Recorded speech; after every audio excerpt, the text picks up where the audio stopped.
स्वागत है आपका बिजनेस दिस वीक में। मैं हूं नरेश सोनी। अगले आधे घंटे में इस बार हम आपको बाजार की बात तो बताएंगे ही, साथ ही बताएंगे कि बजट इसमें आपको क्या मिल सकता है। पिछले हफ्ते हमने आपको बताया था कि बजट से पिछले 5 सालों के दौरान, पिछले 5 बजट के पहले के 1 महीने में बाजार ने कोई खास रिटर्न नहीं दिया, लेकिन उसके बावजूद हमने आपसे बताया था कि एक अच्छी बात यह है कि करीबन 30,000 करोड़ तक एफआईआई ने निकाला, बाजार फिर भी टिका रहा। तमाम बुरी खबरें आई, नोटबंदी से लेकर यूएस में राष्ट्रपति का बदलना, यह सब बाजार ने झेल लिया और वो जो पैसा बाहर निकला वो आने को तैयार भी बैठा है, तो बाजार को अच्छा सपोर्ट मिल सकता है और यही हुआ भी। पिछले हफ्ते बाजार ने बहुत अच्छी बढ़त दिखाई है। करीबन 8 महीने का सबसे अच्छा हफ्ता शेयर बाजार में देखने को मिला। अगर सेंसेक्स की हम पहले बात करें कि सेंसेक्स इस हफ्ते कैसा रहा है, करीब 9 सालों में के बाद कोई ऐसी प्री बजट रैली हमने देखी है। 848 अंक सेंसेक्स हफ्ते भर में चढ़ा है, 3% से ज्यादा की बढ़त देखने को मिली है। 9 साल बाद ऐसी कोई प्री बजट रैली बाजार ने देखी है। इसके अलावा अगर निफ्टी की हम बात करें, निफ्टी में भी 3.5% तक की बढ़त देखने को मिली है। 292 यानी करीब करीब 3 शतक निफ्टी ने लगाए हैं 3.5% की बढ़त के साथ। 8,600 पे निफ्टी आकर क्लोज हुआ है। ये दिग्गजों की बात हुई। अगर मिड कैप की बात करें, मझोले शेयरों में भी हमने खरीदारी देखी है। चौतरफा खरीदारी हुई बाजार में, करीबन 3% की खरीदारी यहां पर बीएसई मिड कैप में भी देखने को मिली है। एक नजर डालते हैं कि वो कौन से सेक्टर्स थे जहां से सबसे ज्यादा सपोर्ट बाजार को मिला है। खासतौर पर मेटल यहां पर लगातार हमने खरीदारी देखी है। इस हफ्ते भी इंडेक्स की अगर हम बात करें, इस हफ्ते मेटल में बहुत अच्छी खरीदारी देखने को मिली। आपके सामने तमाम वो इंडेक्सेस और सेक्टर जहां पर खरीदारी का रुझान इस हफ्ते देखने को मिला है। क्योंकि एक अच्छी बढ़त हमने जरूर देखी है, लेकिन सवाल यही है कि जिन होप्स पे बाजार ने ये बढ़त देखी है, खरीदारी देखी है, क्या वो बढ़त बरकरार रहती है, क्या वो होप्स बरकरार रहती है, इस पर हम बात करेंगे। एक नजर इंडेक्स पे डालेंगे कि इंडेक्स कैसे रहे हैं, कौन से वो सेक्टर हैं जहां पर खरीदारी देखने को मिली है इस हफ्ते। मेटल सेक्टर में करीबन 6% की बढ़त देखने को मिली है। कंज्यूमर ड्यूरेबल यहां पर भी 5.5% की बढ़त। तेल गैस यहां पर अच्छी बढ़त देखने को मिली है और साथ ही बैंक शेयरों में भी करीब करीब 5% की बढ़त देखने को मिली है। एक जल्दी से नजर डालते हैं उन शेयरों पर जो सबसे ज्यादा जहां पर बढ़त देखने को मिली, यानी गेनर्स इस हफ्ते के कौन से रहे हैं।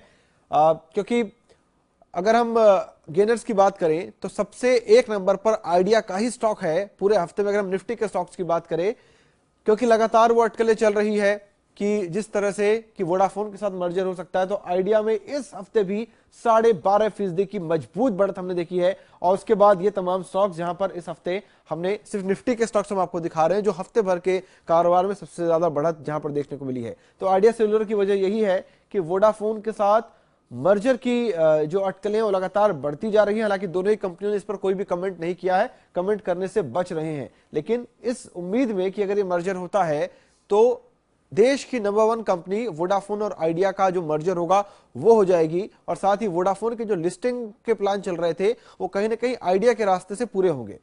तो वोडाफोन की वजह ये थी बढ़त की। एचडीएफसी की अगर हम बात करें, दिसंबर तिमाही में मुनाफा 15% से ज्यादा बढ़ा है। अच्छे नंबर्स के ऊपर यहां पर खरीदारी देखने को मिली। शुद्ध ब्याज आय में भी 17% से ज्यादा की बढ़ोतरी देखने को मिली है।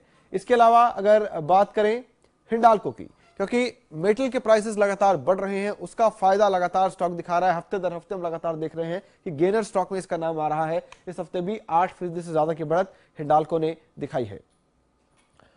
और कोटक महिंद्रा बैंक यहां पर भी अच्छे नतीजे, उम्मीद से काफी बेहतर नतीजे, मुनाफा 34% बढ़ा और साथ ही बैंक के मार्जिन में एक अच्छी बढ़ोतरी हमने देखी है। 7 बेसिस पॉइंट से मार्जिन में भी सुधार हुआ है। तो ये तमाम खबरें जिसने इन स्टॉक्स को फायदा दिया। अगर हम बात करें उन स्टॉक्स की जहां पर प्रेशर देखने को मिला, तो निफ्टी के वो टॉप 4 काउंटर्स जहां पर सबसे ज्यादा गिरावट देखने को मिली, उसमें से 3 आईटी सेक्टर से हैं, टेक महिंद्रा, विप्रो और इन्फोसिस। वजह एक ही है कि वीजा नियमों को लेकर अब ट्रंप ने दस्तखत भी कर दिया है। लगातार वो कह रहे हैं अमेरिका फर्स्ट तो था ही, अमेरिकी फर्स्ट ये नारा लगातार ट्रंप लगा रहे हैं कि जो अमेरिकी लोगों को रोजगार देगा उनको ही प्रायोरिटी रहेगी। अमेरिकी फर्स्ट की जो नीति है, इससे आईटी कंपनियों को बड़ा नुकसान हो सकता है कि जो भारतीय आईटी कंपनियां वहां काम करती है वो भारतीयों को रोजगार वहां देती है। वो एक सस्ता ऑप्शन उनके लिए है। अमेरिकियों को रोजगार देना एक मुश्किल और खर्च बढ़ाने वाला एक सबब होगा। विप्रो भी इसी वजह से गिरा। ट्रंप के जो बयान आए, इस पूरे सेक्टर में हमने बिकवाली देखी है और खासतौर पर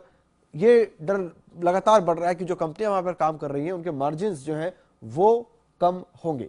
एक्सिस बैंक खराब नतीजे यहां पर आए और उसका दबाव शेयर पर अब भी बरकरार है। हालांकि ये नतीजे पिछले हफ्ते ही आ चुके थे, उसके पिछले हफ्ते में आ गए थे, लेकिन अभी तक वो हैंगओवर जो बना हुआ है। 73% इसका मुनाफा गिरा था और 2% इस इतने अच्छे बाजार में भी एक्सिस बैंक गिरा है। तो ये वो तमाम स्टॉक जहां पर इस हफ्ते सबसे ज्यादा नजर रही, क्योंकि ये वो स्टॉक जिसकी सबसे ज्यादा चर्चा की गई, जहां पर खबरें अलग अलग थी, जिसका जोर और असर हमने स्टॉक्स पर देखा है। लेकिन इस हफ्ते एक बात जो करनी होगी सबसे ज्यादा वो ये है कि बजट अच्छा होगा, इस उम्मीद में बाजार चढ़ गए। लेकिन बड़ा सवाल ये है कि बजट होगा कैसा, इस पर हम बात करेंगे। लेकिन पहले हमारे गेस्ट के मित्तल साहब हैं विनस कैपिटल से। मित्तल साहब, पहले बाजार पर आपकी एक राय लेंगे, बजट पर हम बाद में आएंगे। बाजार ने एक हफ्ते में इतनी अच्छी बढ़त पिछले 8 महीनों में नहीं दी। ऐसी प्री बजट रैली 9 साल में देखने को नहीं मिली। क्या बताता है ये बढ़त, क्या टिकाऊ होगी? देखिए, अगर हम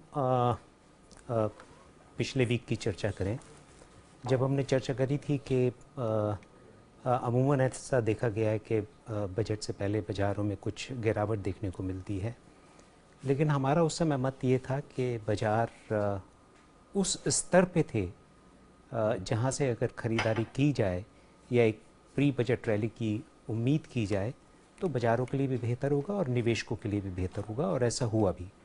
तो डेफिनेटली ये प्री बजट रैली है, और इसके साथ साथ जिस तरह की ग्लोबल पॉजिटिविटी देखने को मिल रही है उसका भी बाज़ारों पे असर है, प्लस जो बजट से उम्मीदें हैं, अपेक्षाएं हैं, उसका भी एक असर है। और उसके साथ साथ जो रिजल्ट्स आए, कॉर्पोरेट नतीजे देखने को मिले, हालांकि मिक्स ट्रेंड देखने को मिला, लेकिन फिर भी काफ़ी नतीजे जो थे वो उम्मीद से बेहतर भी निकल के आए, तो उसका भी सीधा साधा असर बाज़ारों पे पड़ा।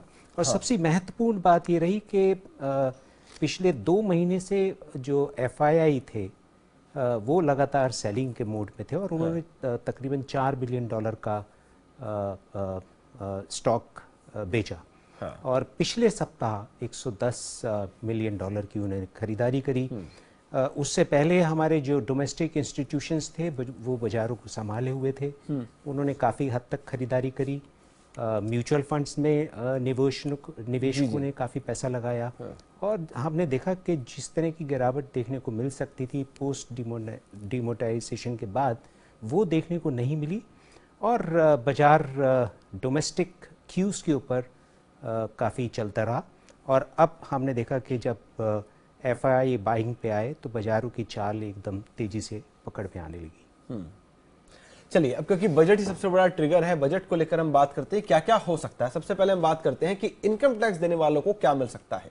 चर्चा है कि दिसंबर में ही, जो कि वित्त मंत्री ने इशारा भी किया था, अभी जिसकी जरूरत है लोअर इनकम टैक्स स्लैब की, यानी अभी जो टैक्स लगाने की न्यूनतम सीमा 2.5 लाख रुपए है, उसे बढ़ाकर 4 लाख रुपए तक किया जा सकता है। ये एक बड़ी एक्सपेक्टेशन है मित्तल साहब की जो स्लैब्स है इसमें चेंज हो जाए। अभी जो 4 अलग अलग स्लैब्स है उसको घटाकर 3 किया जाए, जो 2.5 लाख तक के लिमिट उसे बढ़ा के 4 लाख किया जाए। इसकी संभावना क्या होता हुआ देख रहे हैं, और अगर ऐसा होता है तो बाजार इसको वेलकम करेगा क्या? देखिए, बाजार तो डेफिनेटली उसको वेलकम करेगा, लेकिन मेरा अपना ऐसा सोच है या मानना है कि हो सकता है कि जो मिनिमम टैक्सेबल लिमिट है, जैसे 2.5 लाख की है, उसको शायद 4 लाख ना करें, लेकिन जो स्लैब्स हैं उनको रैशनलाइज ज़रूर करें, या उसमें जो टैक्स की दर है उसको थोड़ा सा घटा सकते हैं। अगर हम देखें तो US में भी जैसे कॉर्पोरेट टैक्स की बात है या टैक्सेशन की बात है, वो 25% अपर लिमिट लगाने की बात थी, जैसे ट्रंप ने घोषणा भी करी थी अपने घोषणा पत्र में। अगर हम देखें तो यहाँ भी जो कॉर्पोरेट टैक्सेशन की बात है, हालांकि 2016 में ही हमने कह दिया था कि 2018 तक हम उसको 25% तक ले आएंगे, और उसमें जो काफ़ी जो इंसेंटिव्स मिलते हैं उनको हम कम कर देंगे। तो उसको देखते हुए मेरा अपना मानना ये है कि शायद ये जो स्लैब्स हैं इनमें बदलाव आए। हमने पहले देखा कि अगर जब हमने लिमिट 2 लाख से 2.5 लाख करी थी तो काफ़ी इतने टैक्स पेयर थे जो कि टैक्स नेट से बाहर हो गए।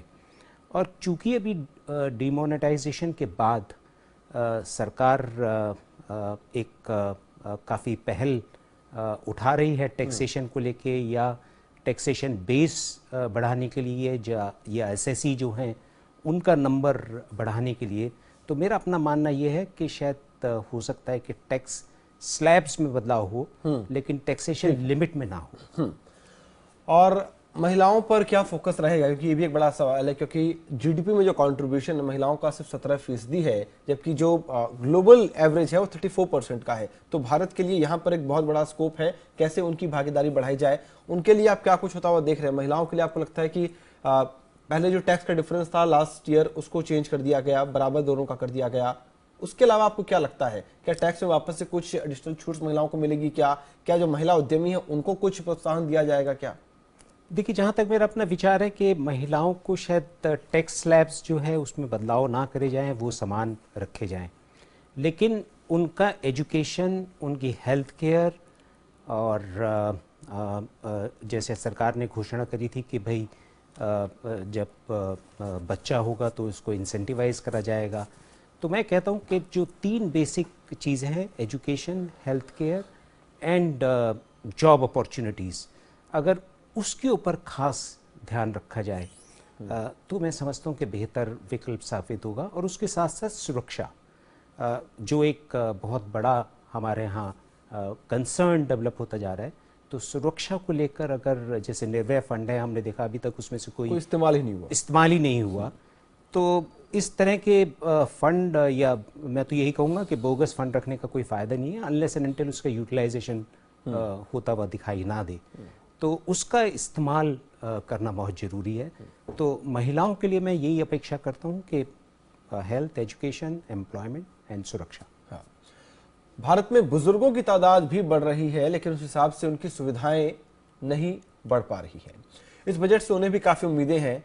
इस बजट में बुजुर्गों के लिए आप क्या देखते हैं, क्योंकि उनके लिए भी कई सारे कंसर्न हैं, उनके मेडिकल पर जो एक्सपेंसेस होते हैं, और इसके अलावा क्या उनको आपको लगता है कि ज़्यादा और टैक्स बेनिफिट मिलना चाहिए? मैं समझता हूँ क्योंकि हमारे यहाँ सोशल सिक्योरिटी सीनियर सिटीजन्स के लिए नहीं है, जिस तरह से बाहर के देशों में है, सुविधाएं मिलती हैं हेल्थ की या पेंशन्स की, उस तरह के हमारे यहाँ सुविधाएं नहीं हैं। तो एक तो बड़ी ज़रूरी सी बात है कि उनकी सोशल सिक्योरिटी, उनकी हेल्थ, मेडिकल, उसकी तरफ अगर विशेष ध्यान दिया जाए, और प्लस उनका जो टैक्स है उसका स्लैब जरूर बदला जाए, तो वो एक बेहतर विकल्प साबित होगा। क्योंकि हमारे यहाँ काफ़ी अभी भी ऐसे बुजुर्ग हैं जिनकी पेंशन नहीं है, जो पेंशन के दायरे में नहीं आते, तो डेफिनेटली उनके लिए एक बड़ी समस्या होती है कि अपने मंथली बजट को किस तरह से काबू में रखें और उसको कैसे मीट आउट करें, और स्पेशली जब मेडिकल के खर्चे बढ़ जाते हैं। तो मैं समझता हूँ कि medical, social security and other securities के ऊपर अगर विशेष ध्यान दिया जाए तो अच्छा होगा। आपको लगता है कि अभी हम उस स्थिति में हैं कि बुजुर्गों के लिए कोई पेंशन स्कीम ला सके? देखिए, अभी मैं नहीं समझता कि पेंशन स्कीम या इस तरह की स्कीम, हालांकि कुछ स्टेट गवर्नमेंट या सेंट्रल गवर्नमेंट 1,000 रुपये चालू तो कर दिए हैं, लेकिन वो कितना जाता है कितना नहीं जाता वो हमको नहीं पता। लेकिन 1,000 रुपये से आज के दिन क्या होता है मैं नहीं समझता। पर डेफिनेटली जहाँ तक मेडिकल सुविधाएं की बात है, या मेडिकल फैसिलिटीज़ की बात है, या ओल्ड एज होम्स की बात है, वहाँ एक कदम डेफिनेटली उठाया जा सकता है, क्योंकि दिन पर दिन हमारी जो ओल्ड एज पॉपुलेशन है उसमें इजाफा होने की उम्मीद है, और 2020-25 के बाद एक मल्टीप्लायर इम्पैक्ट भी आने वाला है, तो हमें अभी से उनके लिए सोचना पड़ेगा। साथ ही स्टूडेंट्स की भी काफ़ी होप्स हैं कि क्या उनके लिए कुछ अलग से आता है क्या?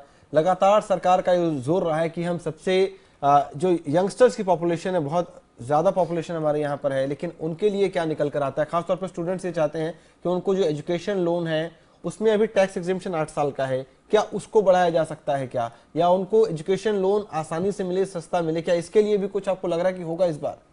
मैं समझता हूँ इसमें काफ़ी बदलाव देखने को मिल सकते हैं और definitely it should be made students friendly so that they can repay there loan और उसमें जो ब्याज की दर है उस पर भी कुछ छूट की जाए। लेकिन इसके साथ साथ मैं समझता हूँ कि जैसे स्किल इंडिया है, सेल्फ एम्प्लॉयमेंट स्कीम है या जॉब अपॉर्चुनिटीज़ हैं, उनकी तरफ अगर विशेष स्पेशली रूरल एरियाज़ में after demonetisation SME sector rural areas में जो अनएम्प्लॉयमेंट देखने को मिला उसमें ज़रूर पहल करने की आवश्यकता है सो दैट रूरल इकनॉमी में भी एक सुधार देखा जाए और जब रूरल इनकम बढ़ेगी लोगों की तो डेफिनेटली कंजम्पशन अपने आप बढ़ेगी। और साथ ही एक और मुद्दा जो सरकार के काफी क्लोज है वो है डिजिटलाइजेशन का। नोटबंदी के बाद सरकार इस कोशिश में है कि लोग ज्यादा से ज्यादा डिजिटल पेमेंट करें। इसके लिए सरकार ने कई तरह के इंसेंटिव दिए और उम्मीद है कि बजट में सरकार कुछ और इंसेंटिव की घोषणा कर सकती है। कई सारी घोषणाएं हो चुकी है मित्तल साहब, आपको लगता है कुछ बचा है इसमें? मैं समझता हूँ कि इसमें काफ़ी जो शुरुआती कदम थे सरकार ने काफ़ी उठाए, लेकिन अब इसमें आधार बेस एक तो जोड़ना और आधार लिंक पेमेंट, डिजिटल पेमेंट और उसका प्रचार नॉट ओनली इन शहर but rural areas, agriculture economy में इसका जो अपना योगदान है उसको बढ़ाना, वो एक महत्वपूर्ण कदम होगा।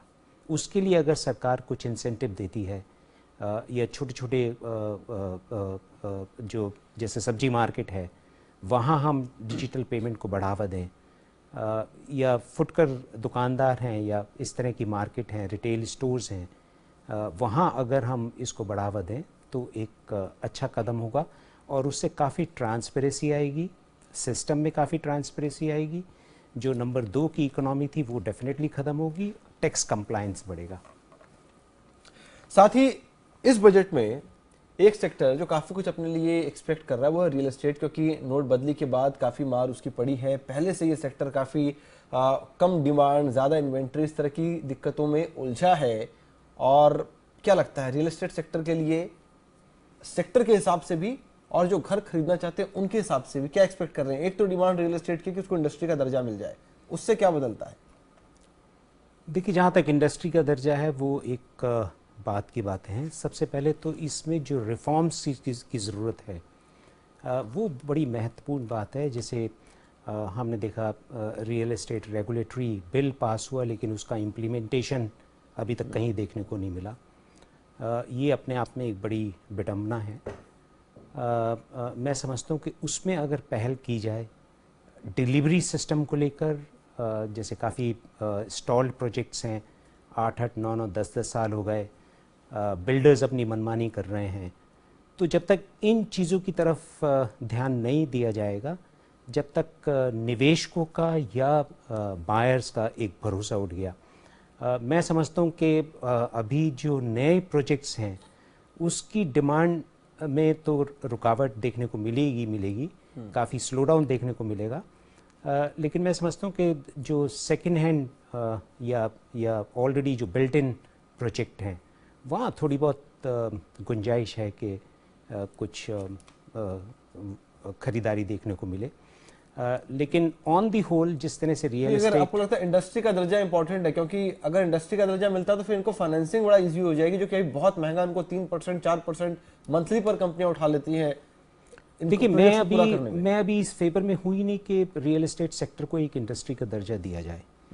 क्योंकि रियल एस्टेट पहले अपने आप को इंडस्ट्री से कंपेयर करने से पहले उस लेवल तक इनको आना पड़ेगा। उनका जो माइंडसेट है, द होल बिल्डर्स लॉबी या होल कंस्ट्रक्शन लॉबी, उनको अपना जो माइंडसेट है, जिस तरह की अनियमितताएं देखने को मिलती हैं, मतलब प्रैक्टिस थोड़ी फेयर होनी होगी।